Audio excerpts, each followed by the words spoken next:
Nós estamos no capítulo, se você está acompanhando com o livro, estamos no capítulo 5 agora, mas se você está acompanhando sempre, eu vou avisar que a gente não vai passar por todos os capítulos, pelo menos não integralmente, né? Porque tem alguns capítulos mais para frente, pelo menos parte deles, que vão fazer aplicações que não nos cabe muito enquanto igreja, tá? Então, é relevante, mas não muito para a gente. Então, eu vou passar por cima, alguns eu vou passar mais rápido, outros eu vou pular completamente. Então, estamos caminhando aí já quase para o final do livro. Ele vai fazer aplicações dos princípios que ele tem trabalhado, por exemplo, no ambiente universitário, para aqueles que estão à frente aí de uma educação escolar, universitária. Então, acho que, embora alguns dentre nós sejam professores, ou já tenham sido, isso poderia ser de algum proveito, mas você tem o livro em mãos, você pode ler, eu acho que vai ajudar bastante, mas para o nosso propósito aqui, eu vou passar por cima de algumas partes. Então, se você está acompanhando, não estranhe, eu já fiz isso em partes agora até aqui, né? Mas eu continuarei fazendo, apenas pincelando aquilo que é mais importante para a gente, tá bom? Então, no capítulo 5, ele está falando sobre as liturgias do lar e como que o cuidado com essas liturgias do lar é aquilo que Salomão, no livro de Provérbios, né, o pai ali dando conselhos para o filho, fala lá em Provérbios 4, 23, de tudo que se deve guardar, guarde o coração, porque dele procedem as fontes da vida. E guardar o coração não tem a ver simplesmente com trazer informações novas, mas sim com policiar, para que o coração, né, que é o centro dos nossos amores, não se coloque em liturgias rivais que vão fazer com que o nosso coração esteja dançando uma música diferente do que a música do reino. Que o nosso coração esteja em liturgias que façam amar uma visão da boa vida ou uma visão de reino diferente da que Deus nos colocou. Então, guardar o coração tem a ver com fazer uma curadoria das nossas liturgias, dos nossos ritmos de vida, né? Então, é por isso que ele está aplicando aqui. Ele está aplicando agora num contexto familiar, um contexto dentro de casa, em que, principalmente, né, para os pais, dizendo que somos formadores dos amores dos nossos filhos, porque nós que escolhemos as liturgias em que eles vão participar, quando eles estiverem na casa deles, eles vão escolher as liturgias dele, mas enquanto debaixo da nossa casa, somos nós que ditamos os ritmos e as liturgias dentro de casa, e por isso nós somos os formadores dos amores do coração dos nossos filhos, mas também nós somos defensores dos corações dos nossos filhos. Então, formadores no sentido de que ativamente eu escolho, seleciono, eu programo os ritmos e liturgias da vida familiar. Mas defensor, porque eu sei que meu filho não vai apenas estar em casa. Então, eu preciso ter um cuidado, eu preciso ter uma análise, eu preciso ter uma programação, eu preciso ter uma consciência de quais são as liturgias que meu filho tem nos ambientes em que ele frequenta, quais são os ritmos de vida que ele leva, quais são as intenções por detrás de cada liturgia e como cada liturgia tem formado os amores dos nossos filhos, né? Eu já falei bastante aqui sobre isso, mas às vezes a gente se preocupa de maneira correta, tá? A gente se preocupa muito com as informações que os nossos filhos podem estar recebendo por meio da escola, por exemplo. Embora a escola seja apenas mais um meio de receber informações, porque eles estão recebendo informações por meio da música, por meio dos filmes, das séries, das conversas e etc. Mas, por aqui. Mas a gente deveria se preocupar com isso, mas muito além disso, com as liturgias que eles estão sendo formados. Então, por exemplo, o próprio ambiente universitário. Talvez o principal impacto que o ambiente universitário tenha sobre os nossos filhos, netos ou adolescentes, jovens, não seja meramente aquilo que o professor está falando em sala de aula, mas sim todas as liturgias, desde que o aluno ali entra na universidade, os rituais de introdução, né, ali na faculdade, o que acontece entre as aulas, o que acontece pós-aula, o que acontece quando os alunos estão conversando fora daquele ambiente. Tudo isso tem um poder formador ou deformador muito grande. E às vezes a gente está mais preocupado apenas com o conteúdo do que está sendo dito e a gente perde de vista a gama de possibilidades em que os corações dos nossos jovens têm sido formados sem que nenhuma instrução racional ou verbal esteja sendo comunicada. Então ele diz que nós somos, então, formadores e defensores do coração e da mente dos nossos filhos, somos guardiões da sua imaginação, né? Responsáveis também por sua instrução, mas não apenas por ela. Então, só para contextualizar aqui, né, eu sei que tem pessoas de diferentes situações de vida aqui. Tem pessoas que ainda não tiveram filhos, nem casadas são. Tem pessoas que já são casadas, mas não tiveram filhos. Tem pessoas que já têm filhos pequenos. Tem pessoas que já têm filhos adolescentes, jovens. Pessoas que têm filhos que já têm filhos. Tá? Então, eu sei que tem uma série de contexto aqui. Então, embora essa parte do capítulo esteja falando sobre como eu cuido das liturgias familiares, tendo em vista pessoas menores do que eu, né, crianças, pessoas em formação, embora todos nós estejamos em certa medida em formação, nós já falamos sobre como é essencial o primeiro período de formação, né, quando estamos falando de crianças. Mas eu não quero deixar todos de fora, né? Aqueles que já têm filhos crescidos ou que não têm filhos.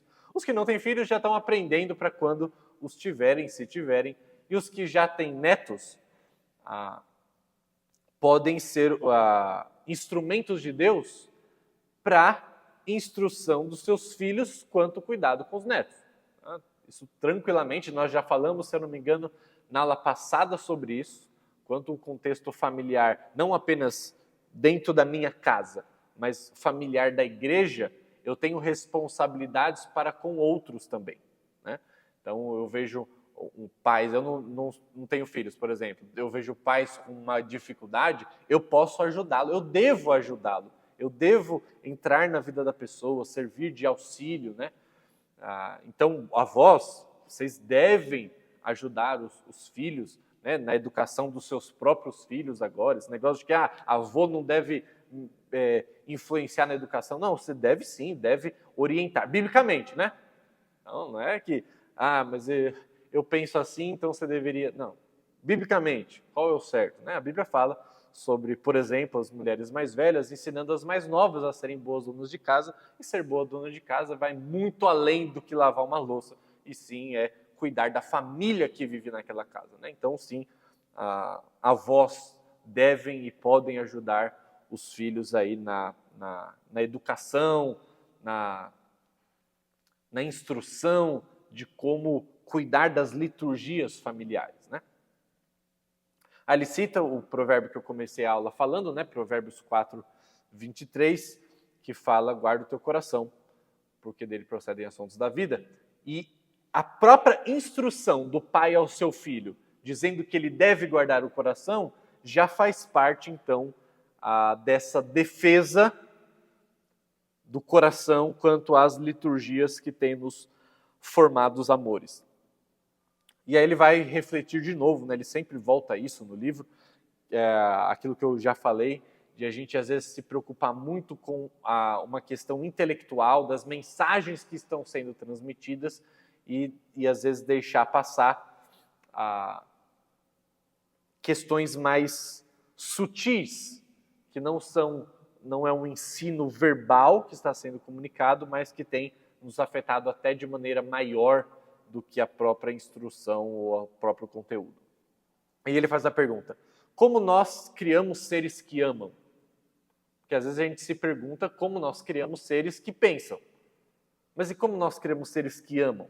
Porque quando ao pensamento, nós ensinamos através de conteúdo. Mas e quanto ao amor? Como é fazer uma curadoria de uma casa para orientar os nossos desejos, e não apenas os nossos pensamentos? como nós ensinamos a desejar, como nós ensinamos a amar. E isso é muito mais difícil do que apresentar conteúdos. Muito mais difícil. O desafio que eu tenho passado lá em casa, aprendendo ainda, né, engatinhando em como ensinar outros, né, dentro da minha própria casa, a amar, a desejar. Eu posso ensinar verbalmente, dizendo que aquilo é importante, que aquilo deve ser amado, que aquilo deve ser desejado. Mas há uma grande distância entre você saber que tem que amar uma coisa e você de fato amar alguma coisa, né? E há desafios grandes que valem a pena serem enfrentados nesse caminho de ensinar a desejar, ensinar a amar. Como um lar pode ser um local para recalibrar o nosso coração, assim como o culto é um local que deve servir para recalibrar o nosso coração em direção a Deus, como o nosso ambiente familiar deve servir para a mesma coisa. E o autor usa uma ilustração que eu acho muito legal, né? Essa ideia de música e de dança, né? Eu acho muito fantástico como que ela pode ser usada para ilustrar o que ele está falando. Mas ele fala que toda casa tem um cantarolado, toda casa tem uma música de fundo. Tá? Ele diz, e esse tom, e esse som, tem um tom que é afinado de acordo com o fim. Então ele está dizendo, existe um propósito em toda casa, existe um objetivo, existe um telos em toda casa. Uma visão da boa vida, uma visão de reino. Toda casa tem. E esse fim dita o tom do cantarolado, da música, do som que permeia o ambiente familiar. E ele vai dizer, então precisamos afinar o nosso lar e também o nosso coração para cantar o som da sua graça. Precisamos afinar os instrumentos para que o som que o nosso lar esteja produzindo seja de acordo com o som da graça, o som do reino. Essa afinação, né, dos instrumentos para que todos cantarolem uma mesma canção requer intencionalidade, requer que nós pensemos, requer que nós planejemos e requer que nós cuidemos quanto ao zumbido. Inclusive, alguns teólogos do passado já sabiamente ilustraram o pecado como se fosse uma nota dissoante.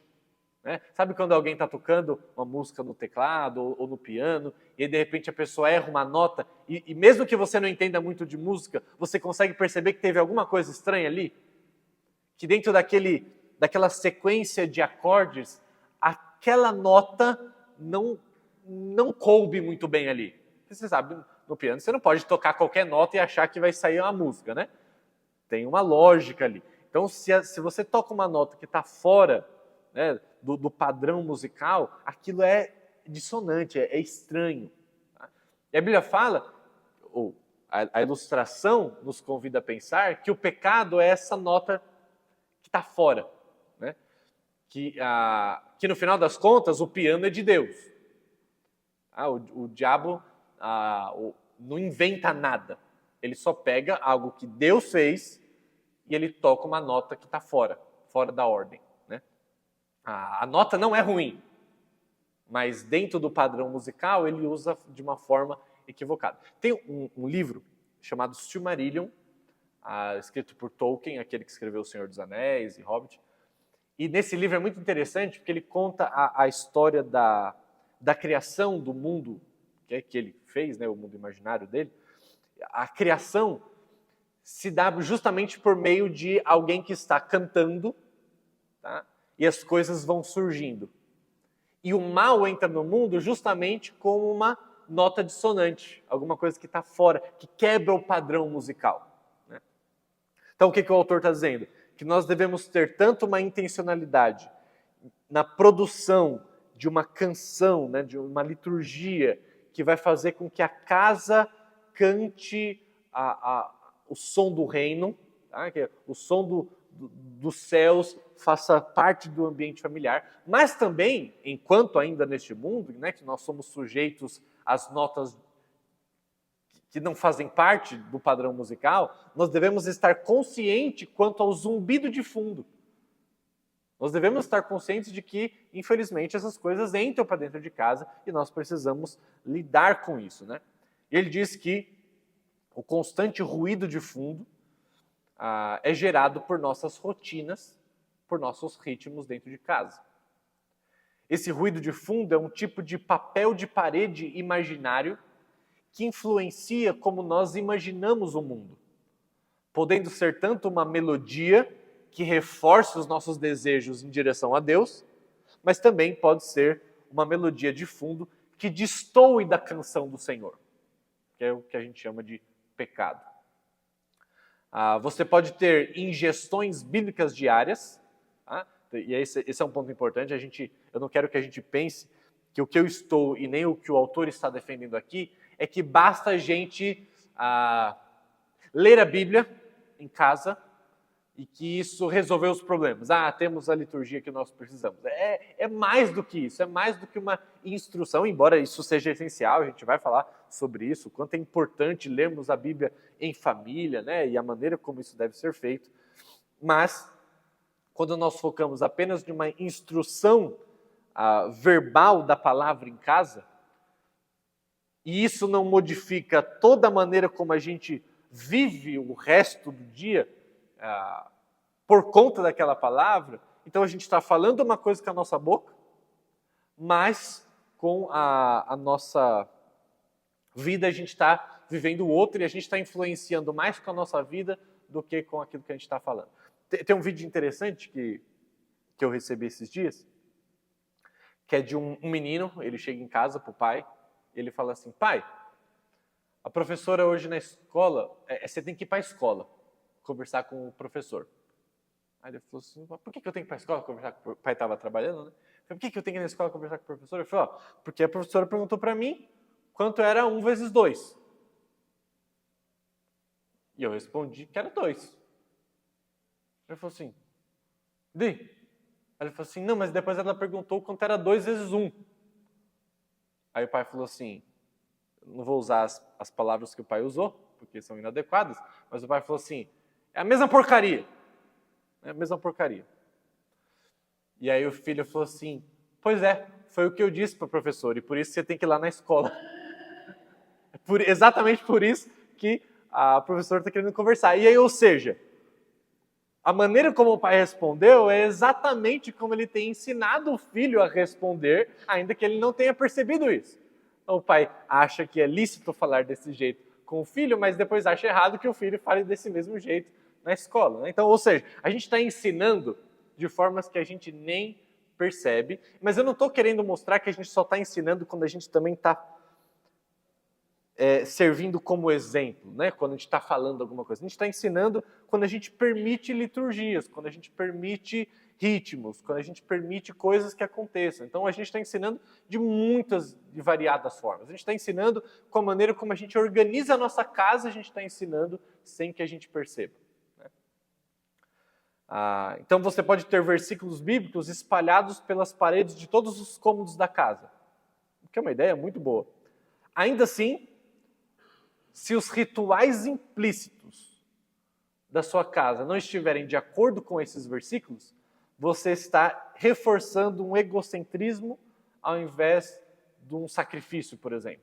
Você pode estar cheio de versículos espalhados pela casa, mas ainda assim você pode estar fazendo parte de liturgias e rotinas que estão ensinando exatamente o contrário dos versículos, né? Então, assim, cada família faz bem em sondar as suas rotinas diárias através de lentes litúrgicas. Quais são as lentes litúrgicas? A primeira pergunta que ele faz, que deve nortear essa avaliação que a gente deve fazer em casa, é: qual história está sendo comunicada nesses ritmos? Nesse ritmo específico, tá? A gente chega do trabalho ou da faculdade ou de qualquer lugar, a gente está junto em família. Que ritmo, que história esse ritmo está contando? Qual é a história por detrás? E quando eu falo história aqui, eu estou falando de uma história, de uma macronarrativa. Tá? Como que essa parte da nossa vida aqui, ela se encaixa dentro de um frame, de uma estrutura maior da história. Né? A gente já falou quando a gente estudou sobre cosmovisão, que a gente deve dividir, né, todos os capítulos da Bíblia, os capítulos da existência, da história do mundo, em 3 ou 4, dependendo aí como você enxerga, né? Que é criação, queda, redenção e consumação, né? Como as coisas terminam. Então, nossos ritmos, o que eles contam sobre a criação? O que era para ter sido? Como nós encaramos o que foi criado? Né? Como nós encaramos o tempo, como nós encaramos o espaço, tudo isso tem a ver com criação. Como que esse ritmo que a gente está passando familiarmente, o que por detrás dele está contando sobre a boa criação de Deus? E o que era para ter sido? O que esse ritmo ele está considerando sobre a queda? Que não é a criação, é tudo que Deus fez, ele falou que era bom, mas veio a nota dissonante que está estragando as coisas. Então, se a gente não levar isso em consideração, a gente vai ser muito ingênuo. Mas se a gente também só levar em consideração a queda, a gente vai ser muito pessimista. Por isso que a gente sempre precisa levar. A gente já falou sobre isso, né? Lá quando a gente falou de cosmovisão, mas a boa criação de Deus precisa ser levada em consideração na criação, mas eu preciso levar em consideração a queda, para que eu não seja ingênuo na relação que eu tenho com os ritmos e liturgias da vida, mas eu também preciso lembrar que existe redenção, que em Cristo, naquela cruz, ele estava reconciliando consigo mesmo todas as coisas. Então, isso me faz pensar nas liturgias, como que esse tipo de ritual está me comunicando essas coisas. Como que esse tipo de ritual está me preparando para a consumação de todas as coisas. Ou não. Como que esse ritmo está me atrapalhando. Como ele está me contando uma história diferente da história do reino de Deus. O que esse ritmo está me lembrando, ainda que não de maneira consciente, sobre o meu propósito de vida aqui. A missão que Deus tem dado para mim. Deixa eu compartilhar uma inquietação que eu tive, acho que ontem ou antes de ontem.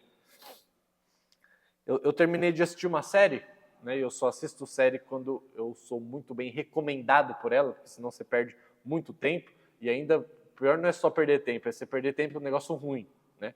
Porque, para mim, isso é intolerável. Então, eu nunca assisto filme, eu nunca assisto série que não seja que um bom número de pessoas confiáveis tenha me recomendado fortemente. Mano, você não pode deixar de assistir. Aí eu assisto. Geralmente tem algum propósito, alguma discussão a ser levantada. E aí, né, um amigo meu falou para eu assistir uma série, e eu assisti. E aí, depois que eu terminei, eu fiquei pensando assim. Se Deus contabilizar todo o tempo que a gente gastou vendo série, e Ele contabilizar todo o tempo que a gente gastou evangelizando, o que será que a gente vai ter gastado mais tempo? E, de novo, eu não acho que ver série seja errado. Porque eu tenho que lembrar da criação. Tenho que lembrar que Deus é um Deus que inventa, é um Deus criativo, é um Deus que conta uma história. O que é uma série, senão uma reprodução da criatividade de Deus, que é um ser que cria, é um ser que conta a história. E por meio das histórias que nós lemos ou assistimos, nós podemos enxergar Deus, né? Nós podemos enxergar elementos de redenção, nós podemos enxergar elementos de pecado. Então não tenho nenhum problema com isso. Mas, quando a gente lembra dessa história maior, e a gente lembra que nós estamos aqui com um propósito, que nós temos uma missão, e eu começo a contabilizar que o tempo que eu estou dando para certas coisas pode estar sendo desequilibrado, isso me faz pensar. De novo, não é que assistir filme ou assistir séries seja essencialmente errado. Não é. Pode ser, mas não é essencialmente errado. Mas quando eu começo a contabilizar com que história, que ritmo, na velocidade, na frequência, como, com quem eu assisto isso, conversando ou não conversando depois, o que isso tem gerado em mim, que história está por detrás disso. Porque uma história que pode estar sendo contada diante de uma liturgia, de que a família se reúne em casa e o que ela faz junto é ligar a televisão e assistir até que todo mundo canse e vá dormir, que tipo de história está sendo contada por detrás disso? É uma história de que nós estamos aqui sendo apenas espectadores da vida. Estamos vendo a vida passar, assistindo a vida passar, sem nos lembrarmos que temos uma missão, que temos algo a fazer aqui. Então, e de novo, eu estou falando aqui de equilíbrio, eu não estou dizendo que seja errado eu, por exemplo, me maravilhar com os feitos de Deus na história, ainda que seja uma história fictícia, tá? Que demonstra o poder criacional do homem, que é emprestado de Deus. Porque Deus nos fez a sua imagem e semelhança, e se Ele é criador, Ele nos fez seres criadores também. Então tudo isso pode ser visto, contemplado, não tem nenhum problema com isso. Mas quando eu começo a perceber que essa liturgia tem me contado alguma coisa, de maneira não verbal, de que eu estou aqui apenas para assistir as coisas, isso tem me feito um impacto. Então, eu estou tentando falar sobre isso, que história é comunicada através desse ritmo. Que visão da boa vida é comunicada nessas práticas. Que tipo de pessoa é formada pela imersão nessas liturgias? Quem que eu estou formando quando eu faço isso? Já falei, um dos pontos que eu não me canso de falar, porque ainda resta muito a ser caminhado nesse sentido. Mas quando a família está reunida e cada um está com o seu celular na mesa, e eu não critico isso como se isso não acontecesse em casa, mas pelo fato de eu estar dizendo isso, quando acontece em casa, isso me incomoda. Eu falo, opa, isso aqui é uma liturgia. Pode parecer inofensivo. Cada um está checando ali alguma coisa importante, mas no final das contas, isso não é inofensivo. Eu estou contando uma história de individualidade aqui. Eu estou contando uma história de que cada um está cuidando do seu, onde não há espaço para o compartilhamento, onde não há espaço para oração conjunta, onde não há espaço para a gente compartilhar as nossas dores, as nossas alegrias. Eu estou participando de um ritmo que está me contando uma história, que está me contando, me fazendo imaginar uma boa vida.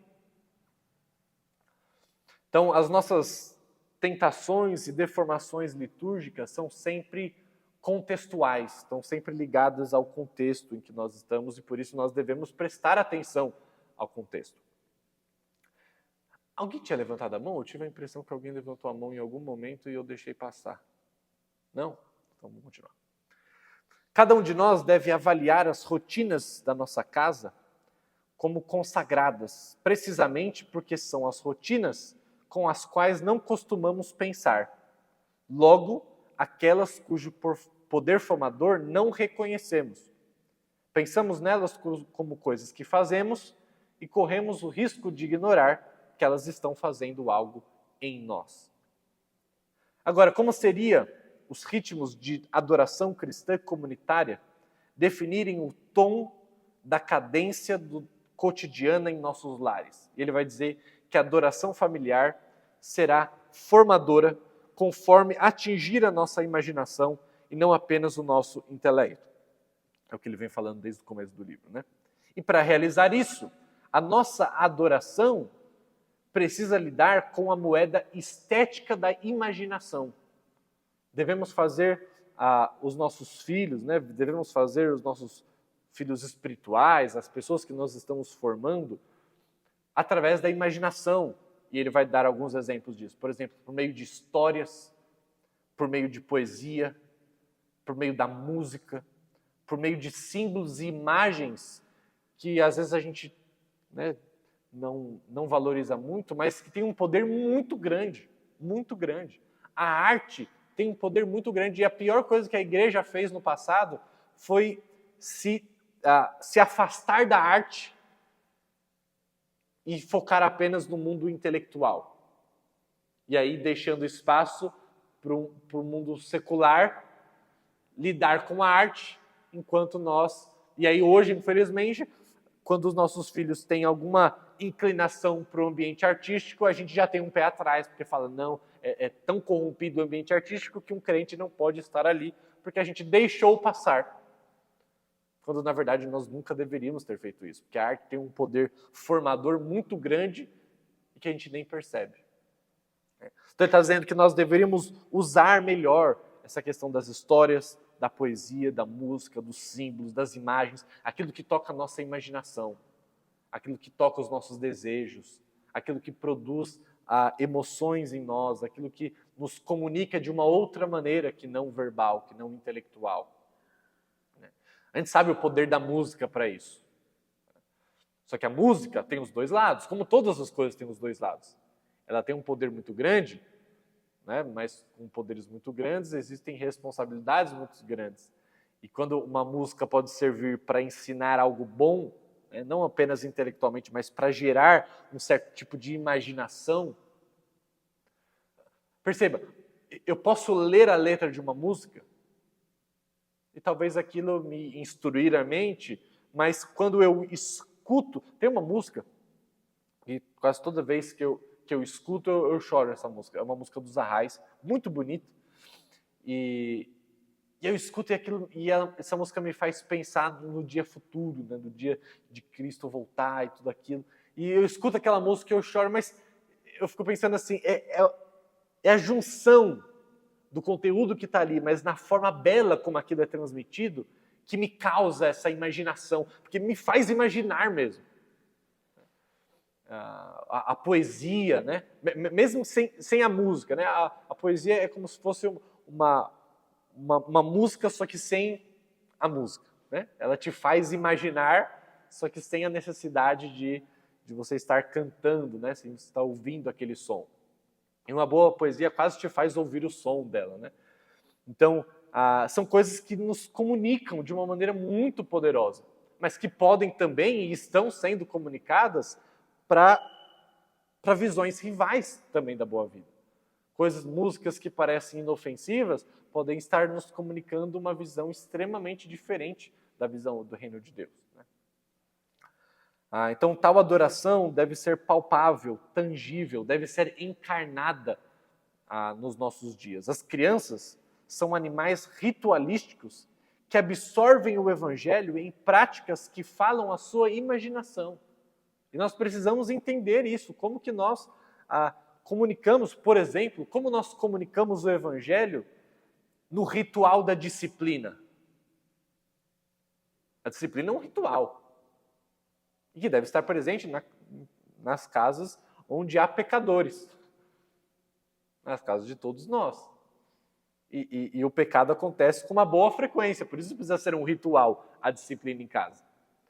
Agora, a maneira como eu aplico a disciplina em casa tem comunicado que história?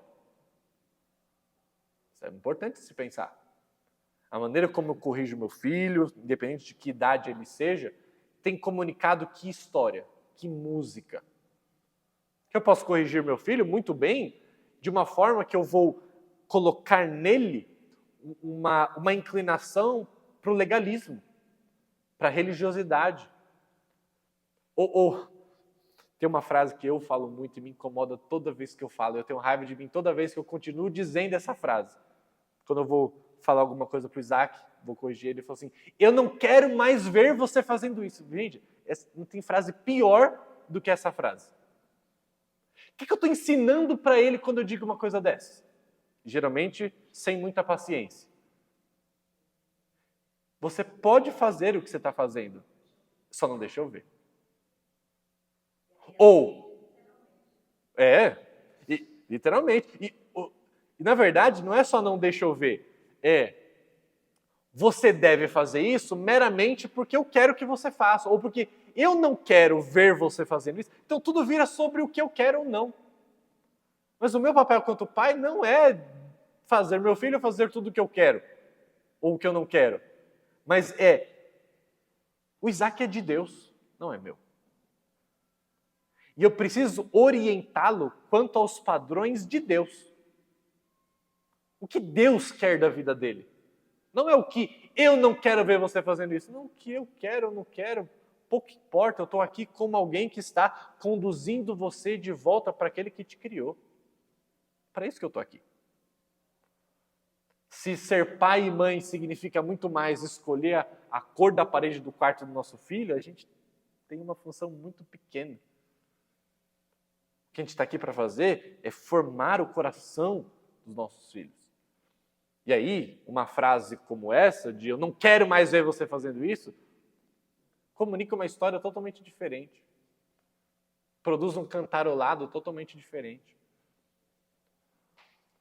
Paul Tripp escreve um livro, Pastoreando o Coração da Criança. É um livro excelente, tá? Não só para aqueles que querem ser pais, que já são pais, os que nunca serão pais, os que já têm filhos que são pais.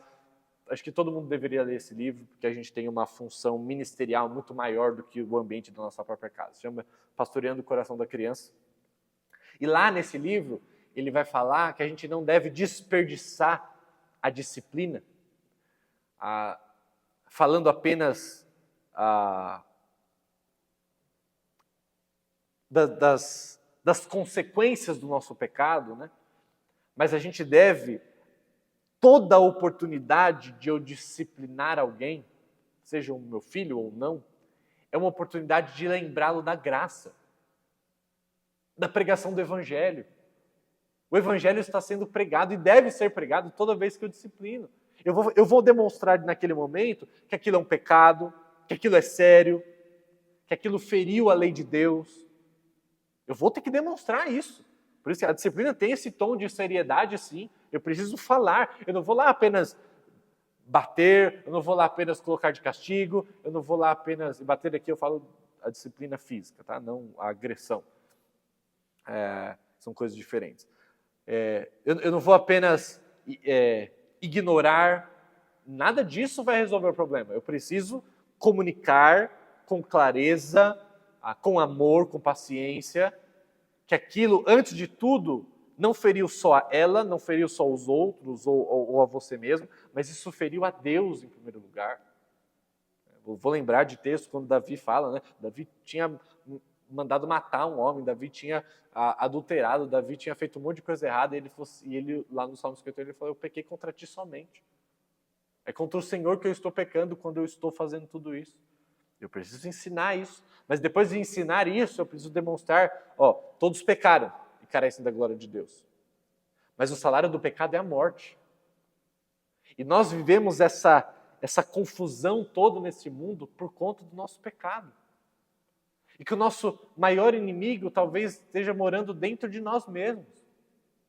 E meu filho, você fez isso não porque foi um descuido, você fez isso porque existia algo no seu coração.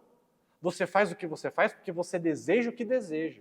E eu preciso demonstrar isso. Eu preciso falar, não, além do comportamento superficial do que você fez, eu preciso demonstrar que existe alguma coisa por detrás para você.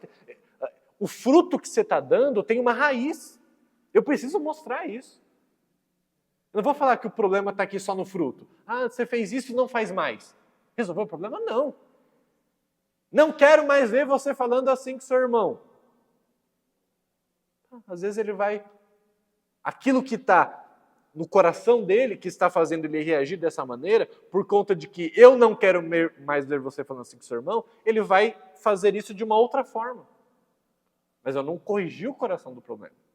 E depois disso tudo além de eu mostrar o problema, mostrar a seriedade, mostrar que isso tem uma raiz no coração, que é alguma coisa que tem a ver com a visão da boa vida, que tem a ver com a visão de reino, do telos, do objetivo de vida, que isso vai moldando os amores do coração. Depois eu tenho que mostrar o único jeito de resolver o problema está em Cristo, está na cruz. Ele veio para fazer o que você não podia fazer. Ele veio para sofrer o castigo que você deveria sofrer agora. E que, portanto, é dele que você precisa, é do som da graça que você precisa para ter o seu coração transformado.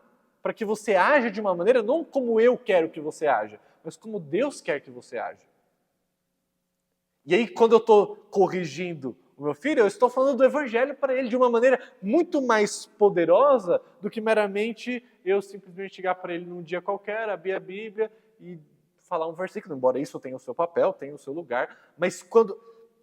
Perceba quantas vezes nós pregaríamos o Evangelho se a gente fizesse isso toda vez que os nossos filhos precisam ser disciplinados? Nossa, várias vezes. E mais do que meramente eles conhecerem intelectualmente o Evangelho, eles iriam absorvendo eles iam imaginando essa visão do reino de Deus. Eles iam absorvendo de uma maneira muito poderosa.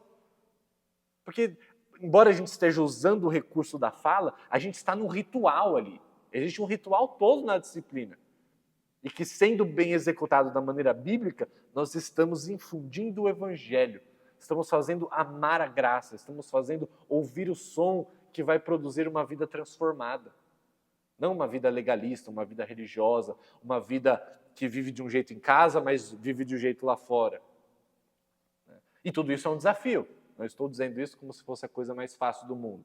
Tudo isso nós precisamos falar, oh Deus, tenha misericórdia de nós. Nos ajude a fazer isso. Nos ajude a caminhar nesse caminho, que é complicado. Tem hora que a gente só quer se livrar do problema. A gente só quer falar assim, meu Deus, sai da minha frente agora, senão eu vou tacar o chinelo na sua cara. E a gente perde oportunidades, porque nós também estamos evidenciando o nosso egoísmo, nosso individualismo. Nós também queremos apenas trabalhar, eu quero apenas descansar, eu quero apenas... Coloque qualquer coisa aqui. E meu filho está me atrapalhando, quando na verdade Deus está colocando ele lá justamente para que você seja um instrumento de Deus na vida dele, não está atrapalhando. E mais, não só Deus está querendo isso, mas Deus está querendo revelar o que está no nosso coração. Porque também fazemos parte de liturgias que têm nos feito ser egoístas, individualistas, deixamos passar oportunidades da graça. Margarete.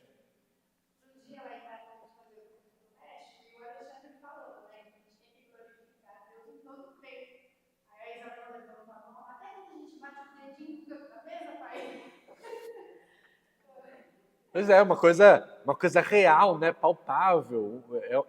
É um tipo de liturgia rápida, né?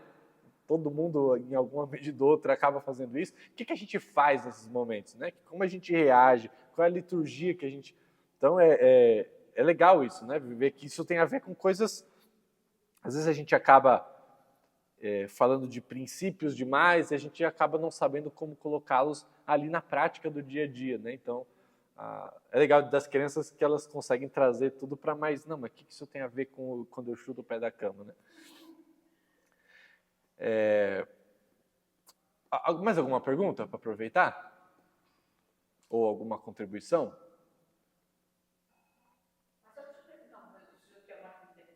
Tá. A gente às vezes quer criar um filho da gente uma regula de vida, Uhum. né? E eu sei que o senhor tem uma experiência dessa, porque os seus filhos têm aula em casa. Uhum. Eu vejo da Priscila Dias, que eu acompanho bastante, né? Gosto dos posts dela. E ela dá aula em casa, agora vai ter mais filhos, ela vai ter filho na clínica. Então, o que eu ia perguntar para o senhor? A Bíblia diz assim, não peça para os filhos do mundo, mas para os filhos do mundo.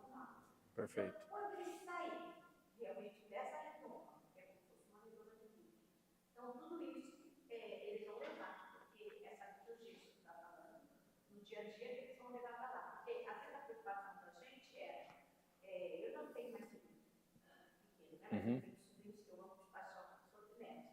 Então, eu fico pensando assim, eles vivem ali, 2 deles têm aula direto, são aulas quase que 8 ou 9 horas que eles ficam na escola, tá? A escola não é evangélica, né? E depois saem ali, né? Só que os pais ensinam o caminho, né? Leva na igreja, tudo, mas assim, esses que ficam assim, né? Eu gostaria de ter na minha época isso para criar assim, né? Eu dando aula em casa dele. Mas quando sai, né? Se eles não tiverem, então, essa formação em casa dessa liturgia, é complicado para eles, não é? Complicado. Porque eles vão separar para mim que eles estão ali protegidos. Tá, deixa eu comentar uma coisa. É uma discussão importante e pertinente para a nossa aula. Minha mãe me criou nessa bolha, tá? Mas bem bolha mesmo.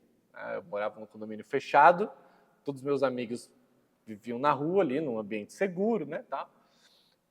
Minha mãe, rígida demais, não deixava de sair, eu tinha raiva dela, uma raiva, que eu falava assim, a mãe dos meus amigos que ama. porque ela deixa eles se divertirem, ela deixa, né, eles fazerem o que quiser. Minha mãe, não deixa. Eu falo, você não me ama? Que é uma dos meus amigos. Aí tinha um amigo da escola, meu melhor amigo. Ele falava assim, Eliseu, você tem que explicar para sua mãe que filho é igual uma mola. Se você apertar muito, a hora que você soltar, ele voa longe. E eu, né, achava que essa era o máximo da sabedoria. E eu, né, achava que minha mãe estava errada em tudo. E estava até comentando essa semana com a Margarete, como que numa vez que minha mãe flexibilizou, né, como que foi um desastre, né, na minha vida. E onde eu estou querendo chegar com isso? Não estou querendo colocar minha experiência pessoal, estou apenas ilustrando. Que a sabedoria do mundo justamente diz que a gente tem que criar, né, nosso filho no mundo para que ele não tenha um susto depois. Faz sentido eu pegar alguém, vamos supor que a gente está num contexto ali de uma guerra que está para acontecer, e eu vou pegar alguém que se alistou ali para o exército, e ele nunca pegou uma arma na vida, e eu vou colocá-lo no meio do campo de batalha para aprender ao que fazer com a arma. O que vai acontecer? Ele vai morrer antes de ele segurar na arma. Um soldado, ele tem que ser preparado antes. Ele tem que você tem que ensinar a pegar uma arma, você tem que ensinar o que fazer em determinados contextos, você precisa ensinar, você precisa não só ensinar, né, não numa sala de aula, mas você precisa ter práticas, ainda que sejam simuladas, né, do que fazer na hora da guerra mesmo. Tá? Faz sentido eu pegar uma criança, eu pegar um serzinho que está absolutamente em formação, e eu colocá-lo já... Faz sentido eu pegar alguém que está aprendendo a nadar e jogar no meio do mar bravo, com correnteza, onda passando? Não faz sentido. Não faz sentido, ele vai se afogar. Eu estou ensinando a nadar bem porque um dia eu quero que ele enfrente um mar bravo. Eu quero que ele enfrente uma correnteza, eu quero. Por isso que eu estou ensinando a nadar. Da mesma maneira, os nossos filhos, eles precisam ser treinados, e devidamente treinados, né, a lidar com as tentações do mundo. Não é que a gente está criando numa bolha no sentido de que a gente está falhando no segundo capítulo da história do mundo, que é a queda. Não, eu vou ensinar que existe queda. Eu vou ensinar, mas em primeiro lugar, que a queda, o pecado, não reside no outro meramente, mas reside dentro dele. Mostrar que o principal inimigo dele reside dentro do próprio coração dele. Que essa batalha precisa ser travada antes. E depois eu vou ensinar que existe mal em tudo.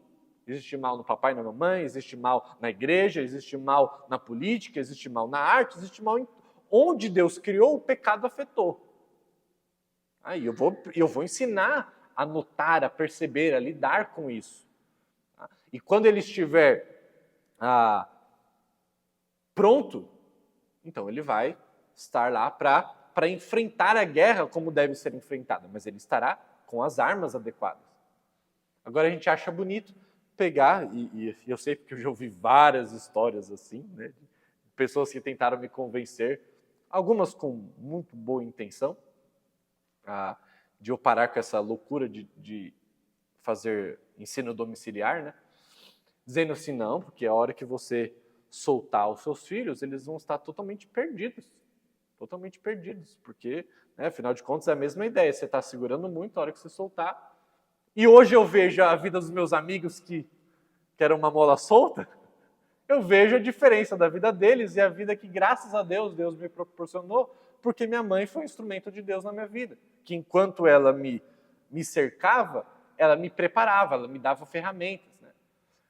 Já dizem, né, que a melhor maneira de você identificar uma nota falsa é conhecendo muito bem a verdadeira. Minha mãe sempre me falou isso. Ela sempre quis me ensinar o certo, para que, sabendo muito bem do certo, eu conseguisse enxergar o errado à distância, a quilômetros. Porque eu já sei bem o que é certo. Eu conheço bem a palavra. Eu conheço bem o que Deus deseja para a minha vida. Então, quando eu sinto o cheiro de algo que me causa estranheza, eu sei que é porque eu conheço bem a verdade. Eu já vi muito a foto do reino de Deus e eu consigo perceber qualquer anomalia, qualquer coisa que não se parece com aquilo. Então, eu acredito sim que a gente tem que preparar os nossos filhos a lidar com o mundo real, tá?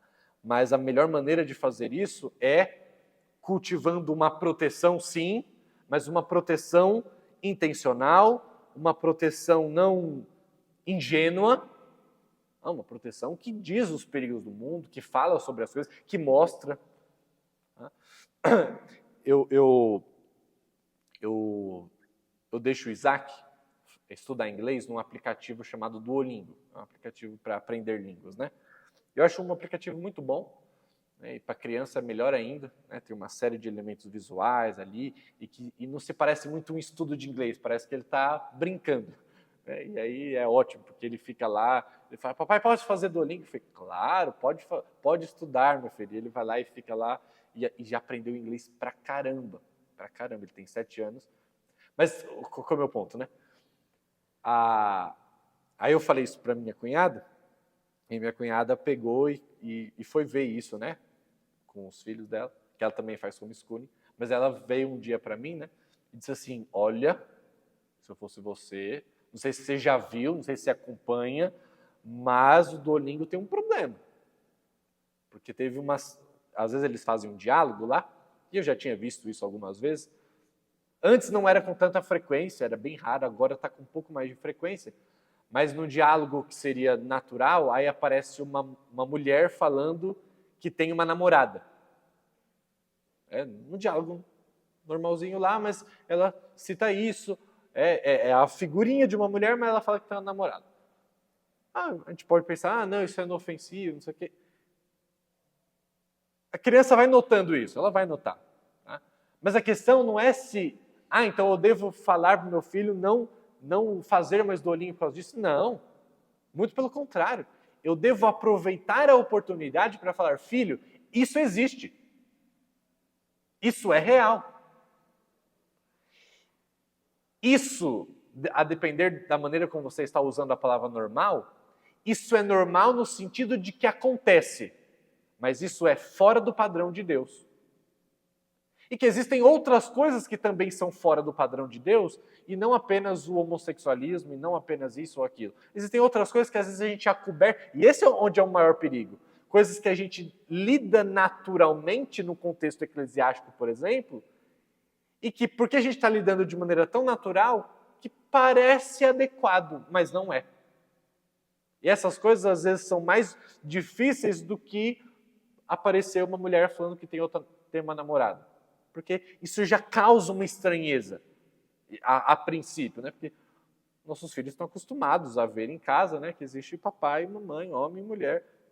Mas já veio uma certa estranheza. Agora tem outras coisas, que, por exemplo, se eu grito em casa com frequência, ele vai crescer achando que isso é normal, que é natural, que é o nosso jeito de ser. Eu fui criado assim, né? Que a gente continua falando pro resto da vida. É que eu fui criado assim. Então é normal, então tá tudo certo. Você foi criado assim, então você pode ficar reproduzindo o resto da vida. Isso é mais perigoso, às vezes, do que... Então, a gente tem que usar com sabedoria. Às vezes assistir filmes com os nossos filhos e pausar, parar, falar, olha, tá vendo isso aqui? Explicar.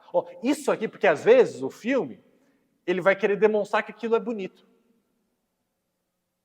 Uma grande tese que tem sido defendida nos filmes atualmente é de que se há amor, né, então tá tudo certo. Então, o importante é que haja amor. Agora, se eu quero amar um bicho, eu quero amar alguém do mesmo sexo, eu quero amar 3 pessoas diferentes, tá tudo bem. O importante é que exista amor, que a gente se ame. E eu vou ter que parar o filme no meio e não falar, não vai assistir mais. Tem que falar, o filme está partindo desse ponto de vista. Ele está querendo causar esse tipo de reação em nós, de valorizar esse amor livre como se a liberdade sem restrição fosse de fato liberdade. Isso não é liberdade. Isso não é nem amor. Porque aí você começa a notar, percebe como isso tem a ver mais com egoísmo. E você vai ensinando. aquilo que foi projetado para fazer, para ser uma liturgia rival, você acaba usando exatamente o contrário, como instrumento de seu filho ter uma visão mais aguçada para isso do que aqueles que estão nadando de braçada no mundo sem ter uma compreensão disso. Eles sabem muito bem as tentações, tudo, porque estão vivendo lá, estão se afogando lá, conhecem muito bem o mar agitado, mas não sabem nadar ali. E o que a gente precisa ensinar não é proteger dessas coisas, é fazer junto, ensinar, mostrar. É falar, tá vendo? Ele está querendo produzir isso, mas percebe que é exatamente o contrário que isso está sendo gerado? Então é aproveitar desses momentos, aproveitar de coisas para ensinar, para mostrar, né?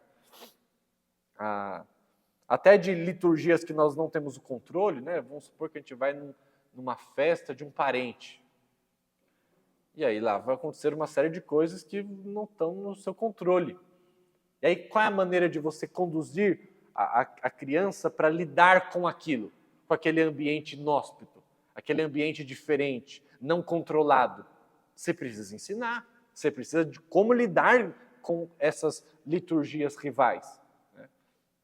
Então tudo é ter uma intencionalidade clara para ajudar. No final dos contos a gente vai errar. A gente vai errar. Todos nós erramos nesse processo. Mas se a gente for intencional enquanto a isso, a gente vai estar sempre aprendendo. E naquilo que a gente aprender, a gente pode ajudar uns aos outros. Falar, olha, lá em casa eu percebi isso. Consegui ajustar isso, legal, vou usar lá. E lá na minha casa eu também eu percebi, que legal. E a gente pode se ajudar no contexto que nós somos a família da fé. Lembra que a gente já falou na aula passada? E a gente pode ir se ajudando, porque cada um vai enxergar uma coisa que o outro não enxergou. Né? Cada um vai ter as suas habilidades ali e a gente pode se ajudar na formação litúrgica das nossas casas. Respondi a pergunta, dona Áurea? Sim? Alguém mais gostaria de compartilhar alguma coisa, contar, dentro dessa perspectiva, né, de que a gente pode se ajudar?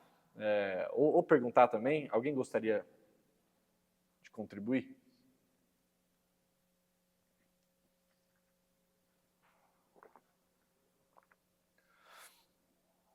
Então, vamos continuar. Ele fala da música, né, como um aspecto importante que nos ensina. Eu acho que a música deve ser bem usada no ambiente familiar. Né? A gente deve ensinar através da música, não apenas o conteúdo dela, né, mas acho que a música deve permear a nossa casa de uma maneira mais intencional. Tem uma frase que dizem que é de Agostinho, né? Mas que diz assim, aquele que canta ora duas vezes. Que é uma coisa interessante para a gente pensar. Então, há algo que opera na cadência de uma melodia e na poesia de um hino, que faz o relato bíblico penetrar em nós de maneira mais impactante, né? Como eu disse naquela música que eu sempre quase sempre choro, porque eu consigo imaginar de maneira diferente, mais vívida, aquilo que a Bíblia já estava me relatando, né, através da música. É por isso que a Bíblia fala sobre música. Né? Os Salmos, por exemplo, falam que esse salmo deve ser cantado, ou deve ser lido com o som das harpas, deve ser feito desse jeito, porque a Bíblia valoriza isso. Ela não fala assim, a Bíblia não é um livro apenas conteudista, mas ela fala sobre esses ambientes litúrgicos que as coisas precisam acontecer, né? E a música é uma dessas coisas. Não só nos Salmos, mas, por exemplo, Efésios, Paulo fala, né, que a gente deve cantar hinos com gratidão no nosso coração, cantar salmos uns aos outros. Tem várias referências ao uso da música na liturgia cristã. Né?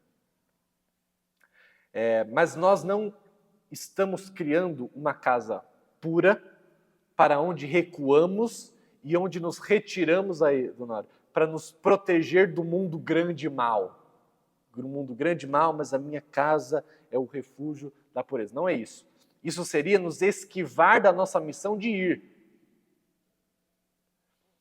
Pelo contrário, queremos ser intencionais quanto aos ritmos formadores da casa, de forma que esse seja mais um espaço de recalibração que nos forme e nos prepare a fim de sermos lançados ao mundo e de desempenharmos o mandato cultural quanto a grande comissão, para levarmos a imagem de Deus para e pelo nosso próximo. Então é justamente a ilustração que eu uso do soldado que precisa ser formado antes.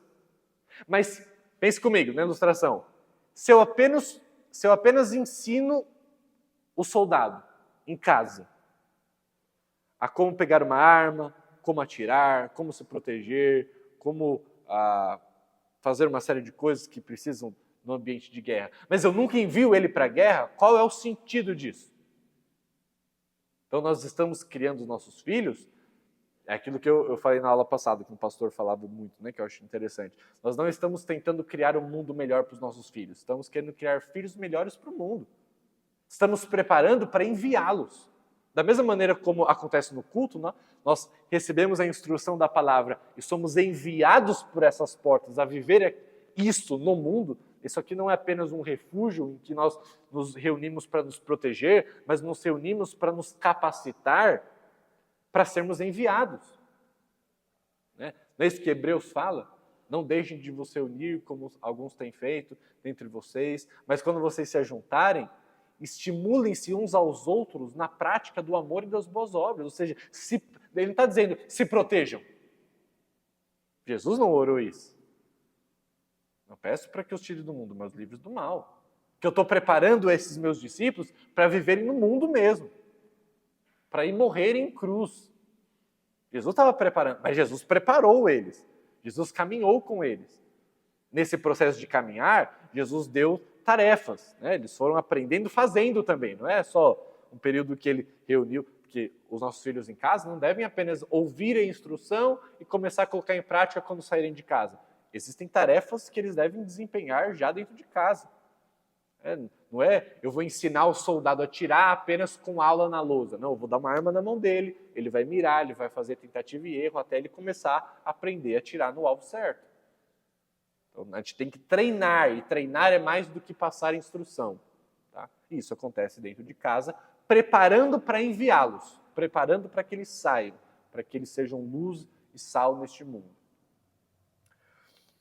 E isso a gente não faz apenas com os filhos, né? A gente faz com toda a família da fé, independente da idade, independente do contexto, isso deve ser aplicado nas várias dimensões que a gente vive dentro e fora da igreja. E aí ele conta uma ilustração, que essa ilustração eu já vi sendo usada para vários contextos, né? Ele fala de dois homens que estão ali trabalhando como pedreiros, e aí um chega para um dos trabalhadores e pergunta o que ele está fazendo. Aí ele está falando assim, eu estou batendo, estou misturando aqui para fazer cimento, né? Sei lá o que ele está fazendo, estou construindo uma parede. E aí ele chega para o outro e pergunta, o que você está fazendo? Ele fala, estou construindo uma catedral. Ou seja, os dois estão fazendo a mesma coisa, mas um tem uma imagem maior e por isso ele tem uma visão de propósito, de grandiosidade do que está sendo feito, e o outro está focando apenas no que ele está fazendo ali sem ter uma imagem maior. Então ele vai usar essa ilustração da construção da catedral para falar da criação de filhos, dizendo que as pequenas coisas importam. Os micro-rituais de eu fazer um cimento, né, de eu alinhar uma parede, isso vai fazer uma grande diferença. Isso vai trazer macro-implicações. Até que aquilo vire uma grande catedral linda, bela, em que as pessoas vão ter experiências com Deus ali dentro daquele local. Ou seja, micro-rituais têm macro-implicações. E isso acontece também nos nossos lares. Por exemplo, jamais subestime o poder formador da mesa de jantar de uma família. Essa liturgia em desuso é um poderoso local de formação. Ele dá um exemplo dele, eu achei muito legal, né? De uma situação em que eles estavam ali na mesa e aí alguém levanta uma notícia de que parece que um menino ali da redondeza tinha morrido. Né? Na verdade, acho que ele pegou uma arma, foi lá e matou um outro menino e depois se matou. Mais ou menos assim, que eu lembro da história. E aí eles estavam contando aquilo, né? E imediatamente, quando trouxeram isso na mesa, um dos filhos dele ficou muito revoltado com o moleque, né? De ele ter feito aquilo e tal. Como é que alguém pode fazer isso? E naquela situação a mãe pegou, virou e contou a história do menino. De como o menino tinha sido abusado pelos pais e como ele vivia num contexto familiar. Muito diferente do que o filho dela vivia.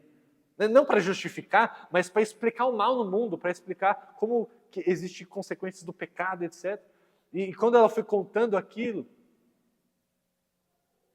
foi que de repente o pessoal na mesa, todo mundo começou a chorar, de compaixão. De perceber a maldade do mundo, de perceber como que as coisas estão tão feias, como que o pecado bagunçou a nossa vida. E ele fala assim, e uma das coisas que a gente perdeu de fazer junto é chorar. A gente deixou de chorar pelo mal no mundo. A gente deixou de ensinar os nossos filhos a se importar com o mal. Isso acontece na mesa. Isso acontece quando a gente se reúne e chora junto. E a gente se compadece junto. Isso é uma das coisas que acontece em ambientes não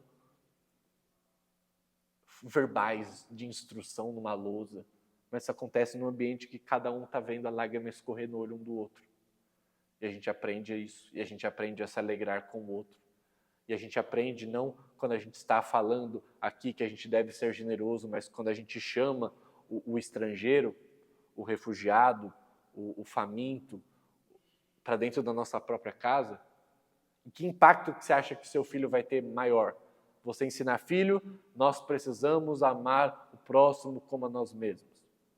Todo dia eu digo a mesma coisa para o meu filho. Ou se eu trouxer o refugiado, o abandonado, o que não tem nada para nos recompensar, que é o que a Bíblia fala, né? Faça uma festa e chame aqueles que não podem te recompensar. E eu chamar ele para comer em casa. O que você acha que faz mais diferença? O que você acha que vai gravar na imaginação dele por anos e anos? Eu lembro quando os meus pais traziam gente para comer em casa. Gente que não era interessante. Gente que não podia nos recompensar. Gente que não vinha e me trazia um presentinho, porque não tinha como. Se a gente tem apenas banquetes em casa com pessoas do nosso mesmo nível, isso está comunicando uma história, não está? Que história pode estar comunicando? Refeições são uma troca. É o nosso networking, né? Então eu tenho contatos, que ter contatos é importante, por quê? Para mim mesmo. Porque eu ajudo aqui, eu dou um jantar aqui, mas amanhã eu estou precisando. E isso está sendo internalizado. Mas quando eu ajudo aquele que não pode ir na mesa, nossos filhos estão sendo formados sem que a gente perceba.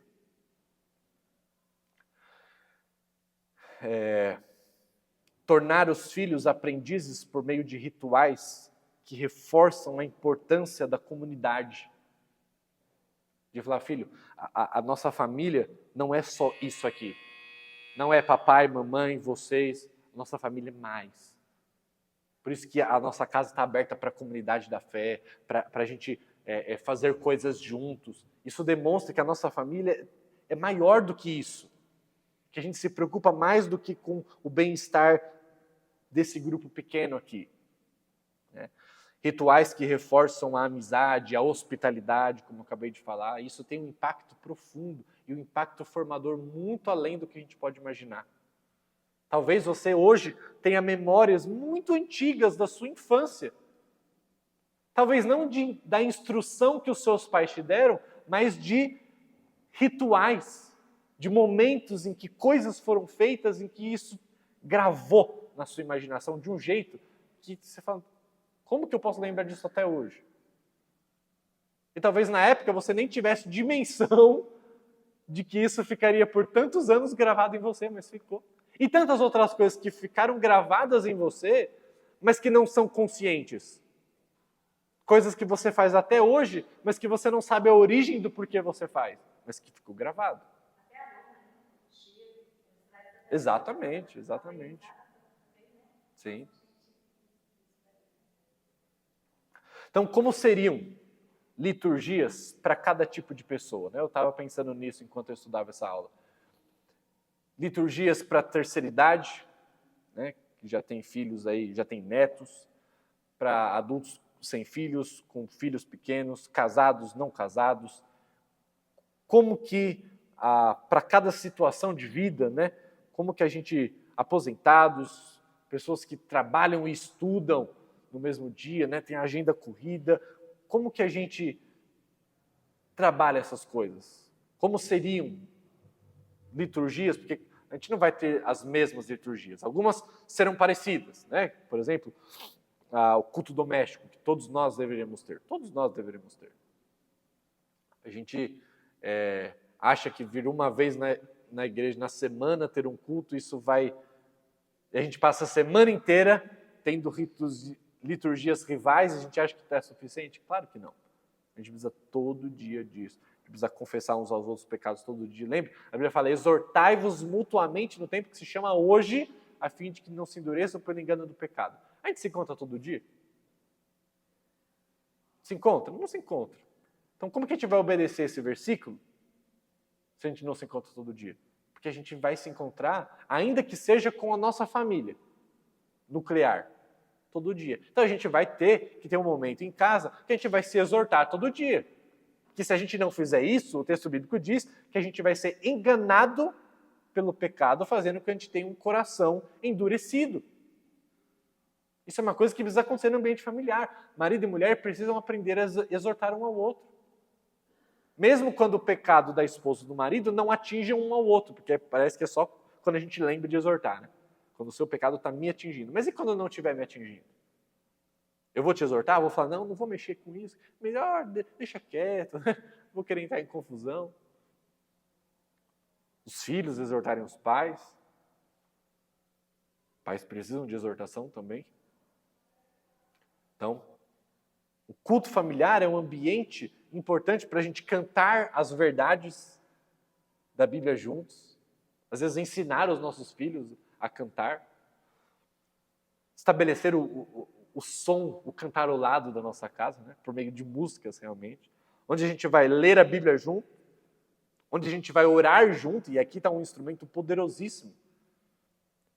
É uma liturgia a oração. Agora, como outras liturgias, ela pode ser, até uma oração pode ser usada para um contexto rival. Por exemplo, quando as nossas orações familiares todas são voltadas para que nós tenhamos mais dinheiro, para que nós tenhamos mais saúde, para que nós... O que a gente está comunicando, que história a gente está passando por meio de orações assim? O que importa é a gente, o que importa é a saúde material. Quando as nossas orações não são voltadas para o reino de Deus, para a conversão de pessoas, para a necessidade das pessoas fora de nós, essas coisas, o conteúdo da nossa oração comunica muito, muito, pelo que a gente ora quando a gente está em família. Deus, obrigado por essa comida, obrigado por esse dia, dê saúde para cada um de nós, amém? O que isso comunica? Então, a liturgia da oração no culto familiar, antes das refeições, gente, eu estava falando com a minha família esses dias. Às vezes a vida é tão corrida, a gente está lá e aí, quando vê, a gente começa a comer sem orar. E eu não estou aqui falando de um aspecto religioso, de que tem que orar para comer. Mas a questão é, eu fico pensando, tirando a questão formadora da oração antes de comer, a gente ser obrigado a participar de um ritual em que reconhece das mãos de quem está vindo aquele alimento, quem tem nos sustentado, que é uma provisão da graça, e a gente lembrar daqueles que não têm o que comer e pedir. Olha que ritual formador, que acontece várias vezes no dia, porque a gente come várias vezes no dia. Mas tirando isso, eu lembro de Jesus. Jesus, que era o próprio Deus, você não vê uma refeição ele comendo sem dar graças. Se eu penso, uma única pessoa no universo que poderia comer sem dar graças, era Jesus, mas ele dava. O que eu acho que eu não preciso dar? Mas na correria, quando eu vejo, eu não lembro. eu tenho o direito de não lembrar disso? Se eu não estou lembrando disso, que ritual eu estou participando no final das contas? Estou esquecendo de Deus na minha vida, na minha liturgia? Eu estou usufruindo das bênçãos de Deus sem reconhecer que vem dele? Então, são uma série de liturgias que passamos durante o dia que precisam passar por esse pente fino, né? Essa análise criteriosa dos seus benefícios ou dos seus malefícios. Ele diz assim ainda, né? Se reconhecermos que os seres humanos são animais litúrgicos, veremos os mais jovens com novos olhos, como criaturas rituais que são, ávidas por ritos que lhes deem ritmos e ritmas nos quais possam viver. E aí ele vai aplicar isso para aquilo que a gente chama de ministério de jovens na igreja, né? De adolescentes, crianças. E uma das análises que ele faz nessa parte é o problema de dividirmos a igreja em castas etárias. Então a gente vem para uma programação, então crianças para um lado, pais para o outro, adolescentes para o outro, às vezes terceira idade para o outro, às vezes mulheres para um lado, homens para o outro. E a gente divide a igreja nessas diferentes faixas etárias. E o que a gente faz com essa segmentação do corpo de Cristo, segundo o autor, é que nós eliminamos uma das mais poderosas formas da formação de hábitos, que é o exemplo. De as crianças verem como os adultos estão lidando uns com os outros, de como eles estão lidando com as diferentes faixas etárias, como homem e mulher lidam entre si, como se fazem as coisas. Mas aí o que a gente faz? A gente pega, deixa as crianças sozinhas, e a gente diz que é um outro ataque contra o homeschooling, né? O ensino domiciliar. Não, porque criança precisa ficar junto com criança. Da onde surgiram isso? Da onde que inventaram isso? Porque, biblicamente, eu vejo crianças devem estar junto com seus pais. Crianças devem aprender com seus pais. O Paul Washer, ele é mais radical que eu, né? Mas eu concordo plenamente com ele. Mas o jeito que ele fala assim, o que você acha que um bando de idiota vai aprender uns com os outros? Só idiotice. É isso.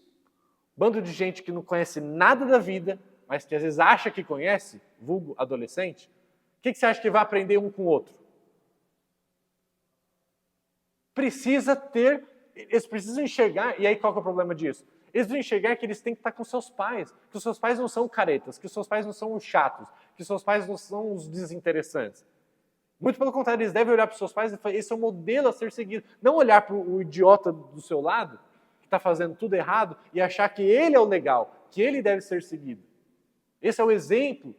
E a gente perde essa questão de exemplo. Aí a gente bota para cuidar dos jovens, alguém que é jovem também no sentido, não é problema de ser uma idade reduzida, não é esse o problema. O problema é de ter a mesma mentalidade. O problema não é nem ser o seminarista, o problema é os seminaristas se tornaram igual. E aí, ao invés de ensinar maturidade, então eu estou querendo ensinar os jovens maturidade, mas para alcançar os jovens, eu tenho que agir igual um imaturo. Não. Crianças da mesma maneira. Então nós precisamos lembrar que esse conceito de imitação, que é uma das armas mais poderosas para formar um hábito, é algo muito sério na Bíblia. E que a gente às vezes deixa passar quando a gente fragmenta a igreja, diferentes guetos, e aqui eu não estou falando nem de só faixa etária. Isso pode ser guetos financeiros. De pessoas que têm mais dinheiro, caminham com pessoas que têm mais dinheiro, ou aqui ainda não é muito o nosso cenário, né? Como é em outros países, por exemplo, Estados Unidos, mas até guetos étnicos, de língua, né? Então cada um, e aí de cultura, não, os intelectuais aqui, e a gente fragmenta a igreja como a Bíblia nunca disse que era para ser. Perceba as descrições que a Bíblia fala sobre o futuro. É de gente de diferente cultura, diferente língua, diferente nação, todos reunidos, adorando o Senhor numa mesma... É essa diversidade que a Bíblia fala, e às vezes a gente quer dividir, para que eu olhe para o lado e veja pessoas da mesma faixa etária, com os mesmos gostos, com as mesmas coisas. E a Bíblia fala assim, é perder a beleza da convivência diversa, de aprender com os outros, de aprender com os mais velhos, de aprender até mesmo com mais novos, mas ter essa diversidade, né, não fragmentar. E é uma das coisas que ele fala que isso impacta bastante, né? Se os mais jovens estão sempre e exclusivamente reunidos entre eles mesmos, como aprenderão a partir de modelos, aqueles exemplos de santos nas congregações locais que já viveram toda uma vida com Jesus? Como eles vão aprender se sempre que eles olham para o lado, eles estão vendo pessoas, os seus pares?